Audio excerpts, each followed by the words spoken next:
Então, a lei comanda e ordena todo mundo com um único objetivo: calar a boca da humanidade. Particularmente, Paulo se refere aqui à arrogância e à visão errada que as pessoas têm de si mesmas, de que elas têm algum mérito, alguma bondade, alguma piedade que os recomenda diante de Deus. Os 10 mandamentos são dados para que nós vejamos a nós mesmos à luz de como Deus nos vê.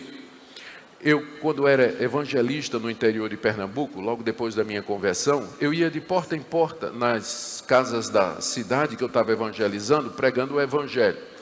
E de vez em quando alguém abria a porta para que eu entrasse. Eu aproveitava essas oportunidades e apresentava o evangelho. Invariavelmente, alguém dizia assim, quando eu começava a dizer: você precisa de Cristo porque você é um pecador, invariavelmente a resposta era: eu sei que sou um pecador, mas tem gente pior do que eu.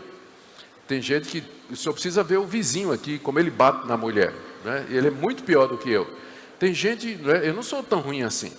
Então, eu geralmente fazia um acordo com a pessoa. Eu dizia: vamos ler os 10 mandamentos como Jesus nos ensinou a ler. Ou seja, não adulterarás não significa só trair sua mulher, mas quem olhar para a mulher com intenção impura no coração adulterou com ela. Vamos ler os mandamentos como Deus quer que nós leamos. E eu começava a ler os mandamentos. Não terás outros deuses diante de mim, não farás para ti imagem de escultura, não tomarás o nome do Senhor teu Deus em vão, não adulterarás, não dirás falso testemunho. Quando acabava de ler os 10 mandamentos, a pessoa estava calada. Não tinha o que dizer. Os 10 mandamentos mostravam que ela tinha quebrado a lei de Deus, não só uma vez, mas muitas vezes, e repetidas vezes, e de muitas maneiras. A lei foi dada para quebrar a arrogância humana e essa ilusão que nós temos de que nós somos alguma coisa diante de Deus, temos algum mérito diante de Deus, que nós merecemos de Deus alguma coisa. Essa é a razão pela qual Deus deu a lei à nação de Israel, para calar a boca do judeu, para calar sua boca, para você não poder dizer diante de Deus: eu mereço, o Senhor não pode fazer isso comigo, o Senhor está sendo injusto, tem gente pior do que eu, não sei porque que isso está acontecendo comigo. Então a lei foi dada para isso, não para salvar você, mas para colocar você no seu devido lugar. Foi por isso que a lei foi dada. Segunda razão, final do verso 19. Para que todo mundo seja culpável diante de Deus. Para que todo mundo seja culpável diante de Deus. Onde não tem lei, também não tem pecado e, portanto, não tem culpa. A lei de Deus foi dada para tornar a humanidade toda culpável, para que Deus possa dizer por que é que Ele vai lhe culpar. Para que Deus possa dizer assim: eis a razão pela qual você vai para o inferno. Porque você quebrou esses mandamentos aqui. Você me desobedeceu em todos os meus estatutos e todas as minhas ordenanças. Então é por isso que você é culpado. A lei foi dada para caracterizar a culpa e dar base do julgamento de Deus e da condenação de Deus aqui no dia do juízo. A lei foi dada para calar sua boca, você não tem defesa diante de Deus, e para caracterizar a sua culpa no dia da condenação. A lei, o problema não é a lei de Deus é santa, é justa, é boa. Paulo vai dizer isso no capítulo 7 dessa carta. Só que a lei, ela é dada a pecadores como vocês e como eu. E a própria existência da lei, as próprias demandas da lei, já por contraste mostram a rebelião e o desejo de transgredir do meu coração. Tinha um homem, dono de um hotel, todo de vidro, à beira de uma estrada, muito movimentada, hotel muito bonito, e todo mundo conhecia como hotel de vidro, todas as paredes bonitas, cobertas de vidro e tudo. Um dia ele trocou lá o gerente cheio de novas ideias. O gerente chegou para ele e disse: patrão, o senhor não acha muito arriscado, não é? Aqui o hotel é todo de vidro, aqui uma avenida, passa muita gente, de repente vai que alguém joga uma pedra e tudo mais. Vamos colocar uma placa dizendo assim: é proibido jogar pedra no hotel. E colocou a placa.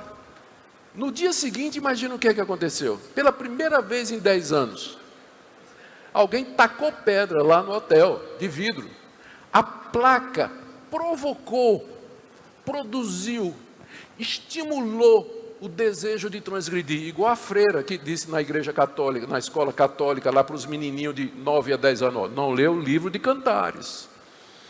O livro de Cantares é um livro erótico, vocês não podem ler o livro de Cantares. Não precisa dizer o que é que as crianças foram fazer no recreio, né? Não precisa dizer. Pela lei vem o conhecimento do pecado, a lei provoca, estimula, ela, longe de me levar para Deus ou para perto de Deus, ela desperta o meu coração iníquo, a rebelião do meu coração. Então é evidente que nunca alguém vai poder se justificar diante de Deus por atos de obediência, atos de misericórdia, atos de moralidade, sacrifícios litúrgicos, promessa, campanha, guardar os mandamentos, viver em santidade. Não, nunca haverá uma situação em que alguém possa fazer isso, porque todos estão debaixo da lei. A lei cala a boca de todo mundo, culpa todo mundo e traz o pleno conhecimento do pecado.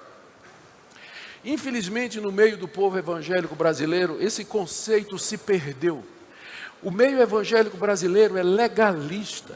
Muita gente que procura, quer obter o perdão de pecados mediante alguma obra, alguma coisa, pela sua própria perseverança, pela sua própria santidade, e não satisfeito com os mandamentos de Deus, eles criam outros mandamentos, usos e costumes, tamanho da calça, tamanho do cabelo, o tipo de penteado, o tipo de vestido, o tipo do paletó, e como se fosse poucas as leis que já tem na Bíblia, eles aumentam mais ainda. De onde vem isso?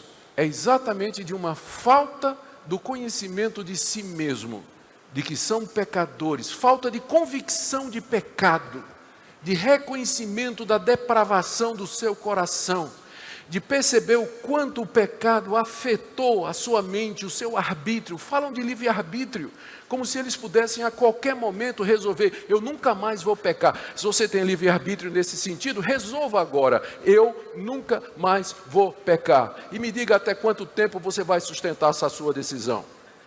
Me diga até quanto tempo você vai. Não tem? Então use, eu nunca mais vou pecar. Estou usando o meu arbítrio. E veja quanto tempo você vai segurar essa decisão. As pessoas não têm essa visão bíblica da depravação total e da profundidade em que o pecado corrompeu as faculdades humanas. Por isso tem esse legalismo no meio evangélico, de pessoas que querem receber de Deus alguma coisa, o perdão de pecados, o favor de Deus, mediante mérito, mediante alguma coisa que elas façam. Mas, verso 21, agora é a palavrinha mais importante aí, né? Mas, porque ela indica a ação de Deus. Em contraste com essa situação de perdição, a incapacidade de nos salvarmos mediante a lei, Deus então veio em nosso favor. Do verso 21 até o verso 24, o apóstolo Paulo fala da justiça de Deus. A justiça de Deus não é o atributo de Deus. Deus tem muitos atributos. Deus é amor, Deus é santidade e Deus é justiça. Justiça é aquele atributo pelo qual Deus trata a cada pessoa de acordo com o que ela merece. Então essa é a justiça de Deus. Mas não é dessa justiça que Paulo está falando aqui. Quando ele fala da justiça de Deus que se manifestou no Evangelho, ele está falando da maneira pela qual Deus justifica pecadores, uma vez que eles não podem se justificar diante de Deus através da lei, porque a lei cala a boca, a lei condena e a lei traz o conhecimento do pecado. Como eu posso então ser justo diante de Deus? A resposta é: o próprio Deus nos justifica. Você não consegue se justificar diante de Deus pelas razões que eu já expliquei. Então, o próprio Deus justifica você.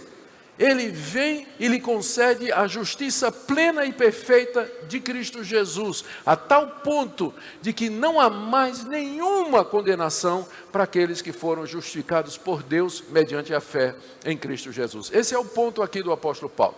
Veja o que ele fala a respeito da justiça de Deus, do verso 21 até o verso 24. Primeiro, ele diz: mas agora, sem lei, se manifestou a justiça de Deus. Então, primeira coisa, Paulo está dizendo que agora era o tempo da vida de Paulo, o agora aqui se refere à vinda de Cristo, à sua encarnação, à sua morte na cruz e na sua ressurreição. É o agora escatológico, é o agora que é o cumprimento das promessas dos videntes de Israel do Antigo Testamento. É o momento em que aquilo que os profetas anteciparam agora acontece. Esse é o agora que Paulo está falando. Mas agora, com a vinda do Senhor Jesus, com a sua morte e a sua ressurreição. Segunda coisa, sem lei, ou seja, sem qualquer obrigação exigida por Deus, sem qualquer demanda feita por Deus, se manifestou a justiça de Deus, ou Deus tornou claro de que maneira Ele pretende justificar pecadores. Deus manifestou com a vinda de Cristo a maneira pela qual Ele justifica pecadores, tanto judeus e como gentios. E essa manifestação, Paulo começa dizendo, é sem lei, ou seja, Deus justifica pecadores sem demandar deles que cumpram qualquer coisa da sua lei. Na verdade, Deus vai demandar isso do representante deles, que é Jesus Cristo. E Cristo fez isso de maneira perfeita. Sem lei se manifestou a justiça de Deus. É a primeira coisa. Deus justifica pecadores sem exigir absolutamente nada da parte deles que não seja cumprido pelo seu representante Jesus Cristo. Segunda coisa, que essa justiça de Deus, ou a maneira pela qual Deus justifica, final do verso 21, foi testemunhada pela lei e pelos profetas. Mesmo que Deus não exija o cumprimento da lei para que nós sejamos justificados, contudo, não só a lei, mas como os próprios profetas testemunharam que era dessa maneira que Deus ia salvar. A própria lei trazia provisão para o pecador. Quando o israelita pecava, e porque não havia israelita que não pecasse, quando ele quebrasse os mandamentos de Deus, ele sempre podia recorrer ao sacerdote, ao altar, ao derramamento de sangue de animais e pedir o perdão de Deus. A esperança do verdadeiro israelita não era guardar a lei no Antigo Testamento, mas a esperança dele estava no altar, estava no sangue do animal derramado, que prefigurava o sangue do Cordeiro de Deus que tira o pecado do mundo. A lei apontava para a justiça de Deus mediante a fé pelo sangue do seu Filho. E os profetas anunciaram a mesma coisa. Vários dos profetas dizendo o tempo todo, o que é que vocês, de que maneira vocês podem se reconciliar comigo? De que maneira vocês podem chegar até mim? Veja, por exemplo, o profeta Isaías no capítulo 1. E veja como ele diz no capítulo 53. Ele fala a respeito do servo do Senhor pendurado na cruz, derramando seu sangue precioso, sofrendo em nosso lugar. Ele levou sobre si as nossas transgressões. O castigo que era sobre nós estava sobre ele. E pelas suas pisaduras nós somos sarados. O profeta Isaías parece que estava aos pés da cruz, vendo Cristo agonizar e morrer pelo povo de Deus. A lei e os profetas testemunharam que Deus justifica o pecador sem as obras da lei, mediante o sacrifício do seu Filho Jesus Cristo. É a segunda coisa que Paulo diz aqui. A justiça de Deus se manifestou, primeiro, sem lei, ou seja, Deus não requer absolutamente nada do pecador para que ele seja justificado. Segundo, essa justiça, ela já foi anunciada no Antigo Testamento, na lei e nos profetas. Isso não é uma invenção do apóstolo Paulo, não é alguma coisa que ele tirou da cartola ou tirou da manga. Terceira coisa, que essa justiça de Deus, ela é dada mediante a fé. Veja o verso 22. Verso 22. Com licença, servidos.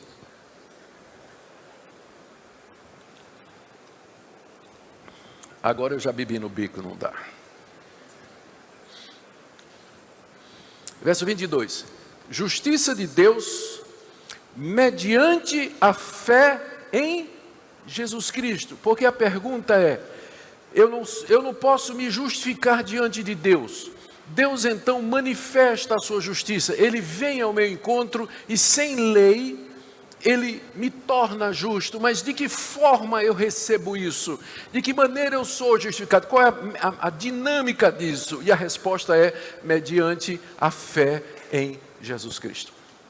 pela fé em Jesus Cristo. A fé em Jesus Cristo é o meio pelo qual Deus me imputa a justiça do seu Filho. A fé é a mão que se eleva aberta para Deus, súplice, para receber gratuitamente a justiça completa de Cristo Jesus. É dessa forma que eu sou justificado, quando eu creio nesse plano de Deus, quando eu creio na justiça de Deus em Cristo Jesus na cruz do Calvário, quando eu, agora eu vou usar o termo no sentido correto, tomo posse pela fé dessa verdade, eu tomo posse disso. Esse é o único sentido em que essa expressão é verdadeira na Bíblia, né? Você toma posse do que Cristo fez na cruz. É dessa forma que Deus lhe imputa a justiça perfeita do seu Filho e passa a considerar você como justo, não como inocente, que você não é, mas como justificado mediante o sacrifício completo de Cristo Jesus. É mediante a fé em Jesus Cristo, na pessoa que Ele fez.